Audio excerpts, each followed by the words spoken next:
తీసుకున్నటువంటి నిర్ణయం ఇచ్చినటువంటి తీర్పుని మనం గమనిస్తే ఈ రోజున మమతా బెనర్జీ ప్రభుత్వానికి ఒక చెంపపెట్టు అని చెప్పేసి అనుకోవాలి.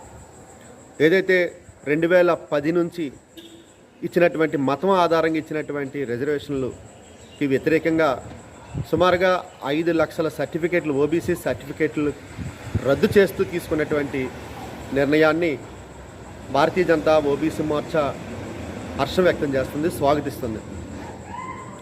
నిజంగా సుమారుగా ఎవరైతే అక్కడ ఉండేటువంటి ముస్లిం సమాజం ఉందో ముస్లిం ముసుగులోని ఆ రాష్ట్ర ప్రభుత్వం, ఆ రాష్ట్ర ముఖ్యమంత్రి మమతా బెనర్జీ గారు పెద్ద ఎత్తున రోహింగ్యాలకి ఓబీసీ సర్టిఫికేట్లు ఇవ్వడం ఈరోజు నిజంగా చాలా బాధాకరం.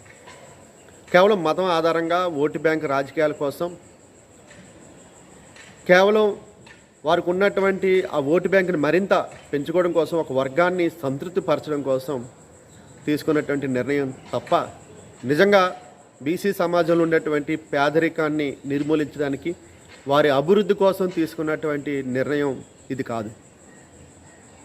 ఈ దేశంలో వృత్తి ఆధారంగా, సమాజంలో ఉండేటువంటి రుగ్మతల ఆధారంగా, వారికి ఉండేటువంటి ఆర్థిక వనరుల యొక్క వెనుకబాటుతనం ఆధారంగా రిజర్వేషన్లు కల్పించడం జరిగింది తప్ప మతం ఆధారంగా రిజర్వేషన్లు కల్పించలేదు.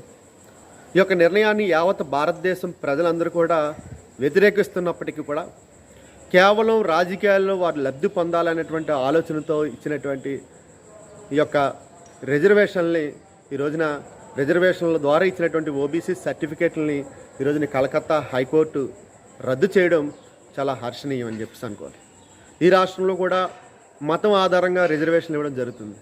తద్వారా బీసీలకు జరుగుతున్నటువంటి ఇబ్బందులు కానీ, వారికి కలుగుతున్నటువంటి నష్టాలు కానీ ఈరోజున యావత్ బీసీ సమాజం కూడా గమనించాలి. ఈ యొక్క నిర్ణయం తృణమూల్ కాంగ్రెస్ కానీ, కాంగ్రెస్ పార్టీకి కానీ, ఇతర ఇటువంటి నిర్ణయాలు తీసుకున్నటువంటి ఇతర రాజకీయ పార్టీలకు కూడా చెంపదెబ్బ కావాలి, కనువిప్పు కావాలి.